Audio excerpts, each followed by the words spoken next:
Hey guys, and welcome back to the channel. Once again, it's an overnight stay vlog, and as you've just seen before previously on the overnight stay vlogs, the last time we did one of these was Aston Villa away, the Travel Lodge in Birmingham. I can comfortably say now that that hotel room was the worst hotel room I've stayed in my entire life. The 0 out of 10 room. We eventually did it after all my attempts to find a bad room. We've actually found a 0 out of 10 hotel room. So I'm thinking, as well as that, not only did I have a bad hotel room, we also lost 3-0 to Aston Villa and easily Newcastle's worst performance of the season. So I came out that weekend thinking, well, you know what, we can't do any worse. We can't physically get a worse experience than that. So today, let's put the money where my mouth is. Can we actually do worse than the hotel in Birmingham? I'm currently here in Liverpool now. I'm going to be staying tonight in the hotel room that is declared the worst hotel in Liverpool. And for some YouTubers, I've even made videos on the topic. Some of them have declared it being the worst hotel in the UK.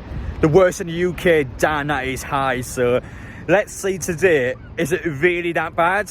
But anyway guys, welcome back to the channel. If you're new around here, make sure to get down there, hit that subscribe button, smash the like button you enjoy.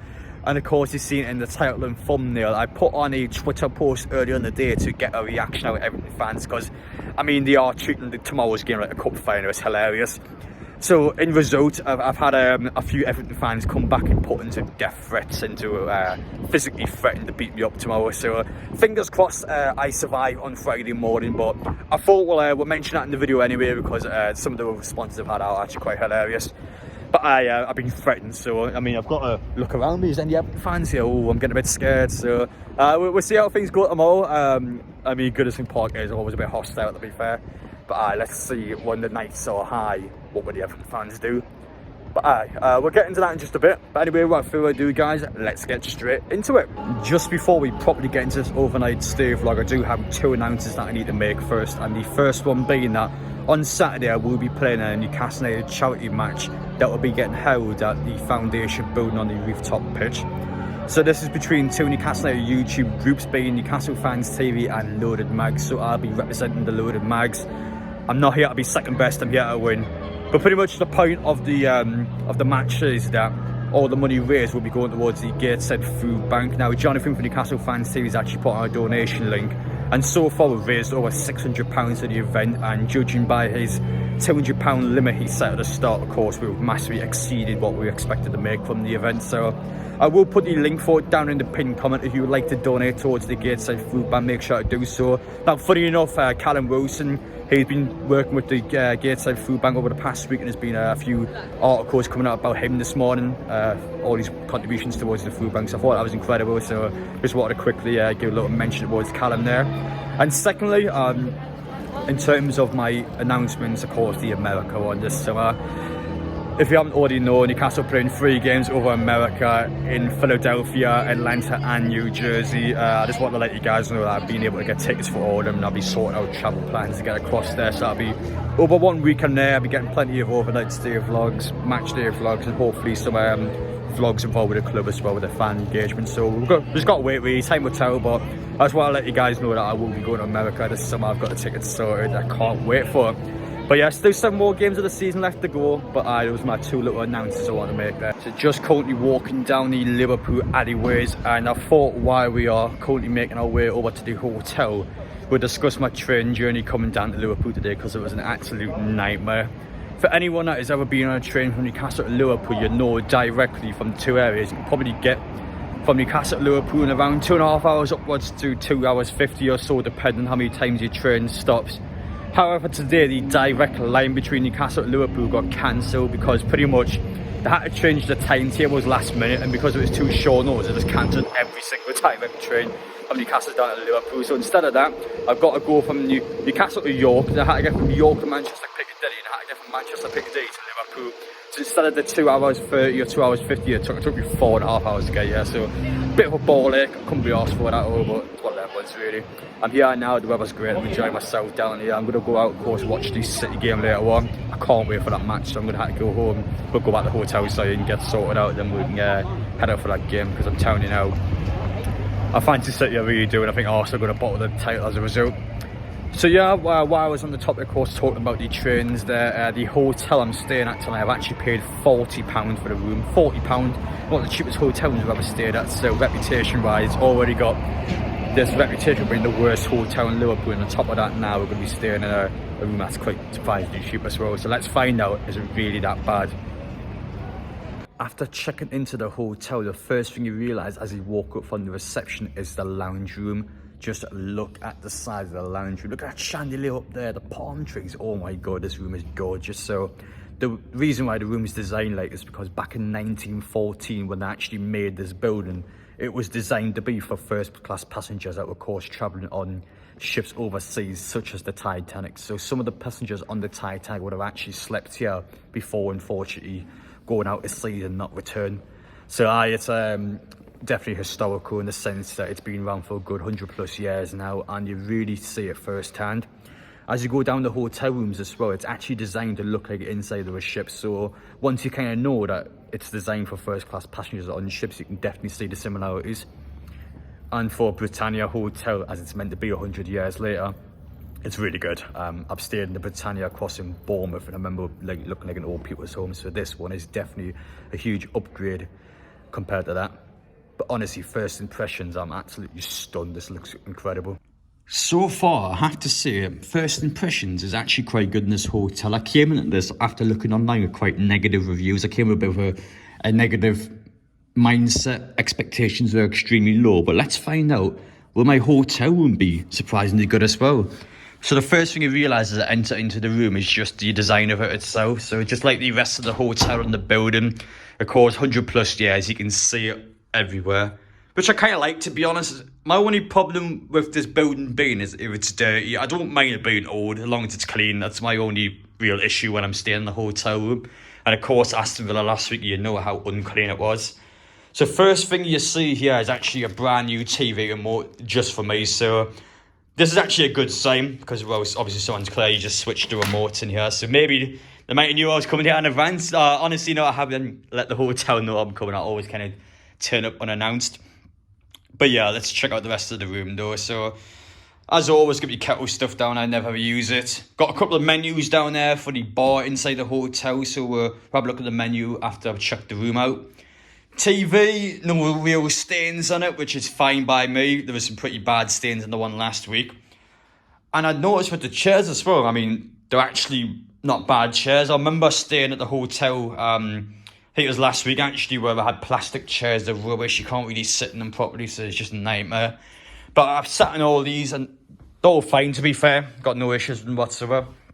As for the bed over there, we'll do the bed test check shortly. I've always got a bit of a bad reputation with Britannia beds. They always seem to be quite uneven, not comfortable at all. And as you can see from these two, they don't look the greatest, so I'm quite intrigued to test them out in just a sec. But as for the rest of the room though, we'll check out the window view we have. And window view wise, it's probably the best I've honestly seen in any hotel room in the UK. I always tend to get just crappy areas where you can see bins and horses, but no, let's just see the Liverpool streets down there, some nice shops, a lot of tall buildings. I mean, there's a lot of graffiti over there, but listen, I don't really care about that. I'm here for the hotel room. I don't know what's going on down there. We're going to have to definitely open that up. We've got a little lamp there, telephone. What's going on here? So we've got a little... I don't know what that wire's being attached to, but obviously it's gone now. It's definitely quite dusty and horrible in there. And obviously when you walk in the hotel room, it was like that, so they probably should shut that up for the next person. But last but not least, we'll check out the bathroom. Quite small. That's one thing I realised straight away. And it's quite a loud noise when I turn the light on, actually. But yeah, just like most Britannia hotels, I stayed at the shower head. It looks crap, but when you're in the shower, like, it's actually quite powerful. Like, I'll try and prove it now. I can get it on. So I can show you there. That's really powerful. So it actually does a good job of washing your hair.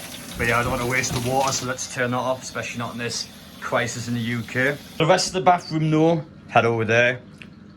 Let's check if my toilet flush works this time. That was a disaster last time. Wow, congratulations, the toilet flush works. The £40 hotel room in Liverpool has delivered. My expectations were low, but I tell you what, when the expectations are low, expect the unexpected. The hotel room is good. I can actually come out and recommend the Britannia in Liverpool based on my personal experience here today. But of course, as I was mentioning earlier about the reviews, especially the stuff online about what people have been saying about the hotel room, it seems to be almost like a game of chance. My impression would be that there's some good hotel rooms here and there's some bad hotel rooms here, so it's a case where you kind of got to get a bit lucky. But honestly, for me, my hotel room's been good. I haven't got any problems with it. The room is clean, which I thought was the most important part. And honestly, for £40, I've been surprised. This is actually the best hotel room I've stayed at in Liverpool. So whether you think that's a good or a bad thing is another question. But for me, I think I've got my money's worth. That's what I'm going to say. But as for the bed behind me, now, every Britannia I've always been at, the mattress has been very good. So will the reputation continue over here? Let's find out. I mean, it is a bit springy. I might have to be quite still when I'm in bed. I remember actually Coventry Britannia room I stayed at, I couldn't sleep. So if you remember watching that vlog, I actually came out and I was saying that I was drifting in and out and sleep constantly during the night because the mattress was so uncomfortable. So I'm hoping I don't have this problem tonight. It seems to me like that might. It doesn't feel that great, to be honest. Yeah, I can definitely feel the bounciness on it. But it's going to be one of them ones where, you know what, for £40, I kind of got what I paid for. This seems to be quite decent, and I haven't got a bad thing to say about the room. I really don't. As for some of the food and drink deals you can see in the menu here, we've got all sorts of different things. Price-wise, it doesn't seem to be too bad. I've got to be honest, I'm probably not going to be eating in the hotel, but I just thought I'd show the menus regardless for those who might be interested in coming here. Again, the hotel really likes expressing the history of it, which is definitely a good thing when you got such a historical building like this one. I tell you what, for being classed the worst hotel in Liverpool, or for some people, the worst hotel in the UK or even Europe, I can't agree with it. My hotel experience has been great today. I rarely say this about Britannia. My last couple of experiences haven't went well. Of course, Bournemouth, you all know the story about that one. Now, that could be a problem around the night time because I'm not sure how paper thin the walls are. But for those who aren't aware, I stayed at the Britannia across in Bournemouth. The room next to me at 3 in the morning, people are, of course, doing stuff in the bed. I can hear everything. It was traumatising. It went on for so long, I couldn't sleep. Newcastle were just drawn 1-1 against Bournemouth in a pile of crap match. And to do that, it still irritates me. But for my previous experiences haven't been great at Britannia. This one, though, so far has been great. I really can't say a bad thing about it. Now, again, I will clarify that I'm not saying these people are liars online, but I definitely think it's a case where some rooms are good and some rooms are bad. I'm going to fully stand by that. I've been a bit lucky with the room. But before we finish things off, we'll talk a bit about Everton fans and about the Everton match as well tomorrow because, well, this is a huge game of football. I still stand by what I said after the Tottenham game from the weekend. I actually think Everton away is going to be a hard match. And my main reason for that being is that this is a cup final for Everton. These guys really care about this game. This game is huge for them. They need the 3 points. They're going to treat this as if it's their cup final. You seen it last season when they finished 17th in the table, won the last home game. It's a full-on pitch invasion just for staying up in the Premier League. It's quite tin pot, I have to say so myself, but listen, these guys really care about this game. So it'll be a case of when Anthony Gordon turned up at Goodison Park. Everton fans always hate Anthony Gordon anyway. I never really got the hate, to be honest. I understand the frustration, but outright chasing the guy's car and sending death threats and that is way too far. I mean, it's just a football match. They calm down, lads. But he's going to be returning tomorrow. Anthony Gordon, of course, he wants to score against Everton. He wants to go on the pitch and shush everyone. You know what he's going to be like. A bit like Pickford is when Newcastle. If he gets a chance to do something, he's going to stick it to us and we're going to stick it to them. So it's a case where it is probably a bit of a forced rivalry, I would say. I never really get the Newcastle-Everton rivalry, but honestly, for me, I don't really like Everton fans in general, to be honest. Or actually, that's a bit harsh. I don't like a portion of Everton fans. I'm somebody that's been to Goodison Park 4 times now as an away fan. And every time I've been, there's always fights outside the ground. Everton fans after the match come looking for the Newcastle fans, looking to start something. They're really aggressive. There's some people out there that just look for it. I know you get this at every single football club, but Liverpool and Everton, especially with the locals, they can get quite aggressive and quite angry. I don't know why that is. I don't want to try and get political and start saying it's areas of the UK, but it seems to be quite aggressive down in Liverpool. And that shows on social media as well, because I put my tweet earlier in the day. Now, to be fair, I'm fishing here. I'm obviously looking for a reaction because I know I'm going to get one. But some of the people are even threatening to kill me. I mean, listen, calm down again. I really haven't said anything that's bad. I took a little dig at Everton there, but listen, it really isn't that bad. I don't think my head should be caved in by some Everton fans because of that. So I guess I got to watch it tomorrow, but it's the same with all football fans, really. I'm not stupid. I'm fully aware that what happens at certain away grounds. So it's just a case where I keep my wits to me. I'll be ready for the match. And speaking of that match, it's going to be really interesting between Newcastle and Everton because I said it before, I do fancy it to be a hard game. Now, the reason why I've said that is just, again, the atmosphere. I think the atmosphere is going to be quite hostile towards Newcastle. If we don't give 100%, we are going to get slaughtered at Goodison Park. That atmosphere will go against us and it will ruin our game. So it's important Newcastle, just like our Tottenham match, we start well, we pile the pressure on, score one straight away and they will crumble. They will not have a sniff in that game once they crumble. So I'm expecting Newcastle to give it all tomorrow. 7 games left to go. You know what? 7 wins. Let's go out there and try and win all 7 games. Newcastle, the only way we can drop out of the top 4 is if we drop points and our teams gain on us. That's the only way now. We've done the hard work. We've won the hard games. All we had to do is see out the season. Manchester United also play at Tottenham away, by the way. So if Manchester United beat Tottenham, we are 9 points clear of Tottenham if we beat Everton. That's them completely out the top 4 race. Brighton's the only team left. Newcastle, Manchester United, both of them have ran away with the top 4 if those 2 results happen on Thursday. So for Newcastle, it doesn't matter about the other teams in the league. Let's focus on us. 7 games left to go. Let's go out there and win 7 games. Guarantee it. But anyway, guys, I hope you enjoyed watching. Make sure to let me know your thoughts down below. Let me know your predictions for the match tomorrow. And I'll see you all tomorrow for the Everton away day vlog. How are the mags?